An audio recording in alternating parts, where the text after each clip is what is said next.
Hey, this is John back with video 2 now. So today I'm going to talk about nutrition. So basically what we need to eat and what we don't need to eat. So in this video I honestly could ramble on about this subject all day, but I want to keep this video short and get to the point. So let's just dive straight into it. So a lot of the problems I see when I talk to people about what they're eating is a lot of the same problems come up. They're eating too much carbohydrates, not enough protein and not enough fats. So the diet would consist of like some cereal in the morning, some sandwiches at dinner, maybe with some crisps, and then on an evening they have some kind of like carbohydrates, so they might have some like rice, veg and then some meat. Okay, so this is what I usually say.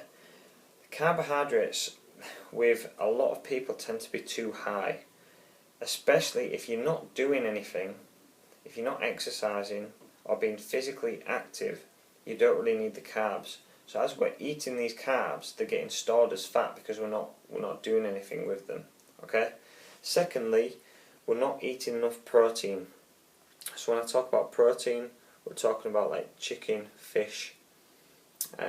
So any kind of meat or fish, eggs, lentils and mixed beans.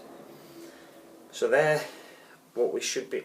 I would focus on having at least one of them every meal. So for example, you could have eggs in the morning, you could have some kind of meat at dinner, and you could have some kind of fish for your evening meal. And then lastly, fats tend to be quite low as well. And when I talk about fats, I'm talking about the good fats. So for example, this would be avocados, it would be nut butters like peanut butter and cashew butter, it would be seeds and nuts, and oils like rapeseed oil, olive oil, coconut oil, them kind of things. Basically we need fat because it'll help our immune system, it'll help us with better skin and eye health, it allows us better brain function, it also improves metabolism, and that in turn will increase fat loss. These are some of like the main issues I see with some of my clients, and what I usually say to them is write a 7-day food diary and kind of see where you're going wrong. So having said what I've said, so their carbs might be too high. So for example, if they're not working out and they're having cereal for breakfast, so there's more carbs like the sugary carbs, they're having sandwiches for dinner, and they're having some kind of like say potatoes for tea, and they're not doing anything, all those are probably going to get stored as fat because they're not really doing that much to burn it off. So what I would do, firstly write a food diary.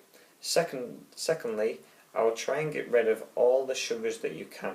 And when I say this, when I say eliminate stuff, don't do it all at once. I'm not saying you have to be like an angel and eat like a little bird and have like seeds all day. Allow yourself a treat, but realise where you could be improving. So if say for example you're eating sandwiches every day, try and cut down on the bread. It's one thing that I've really changed over the last few years, is cut down my bread intake. I feel less bloated, and my clients do too. They've seen a big difference, especially with the stomach when they start cutting bread out. Okay, so that's one big thing. Same with pasta. I would try and cut bread and pasta down as much as you can, and concentrate on your carbohydrate sources coming from potatoes, like sweet potatoes as well, rice, quinoa, and couscous, and oats as well. So they're kind of the things that we should be having for carbs. I mentioned what we should be having for proteins and fats. So what I would do now is try and break down your meals. So let's say for breakfast, let me lay out a plan for you. So breakfast, I would have some kind of egg, so like poached egg, boiled egg, scrambled egg, you pick. some kind of vegetables with it as well. Then I would, for dinner, I would have some kind of vegetables again, or salad, and then pick either a meat or fish. And then for an evening meal, I would bump up the veg again, so I have a lot of veg, small bit of carbohydrates, so say some rice, and then some either meat or fish again, whichever you didn't have for dinner. And that's it. Don't make it more complicated than that. Like I said, write the food diary, see where you're going wrong, and then go from there. And I'll see you tomorrow.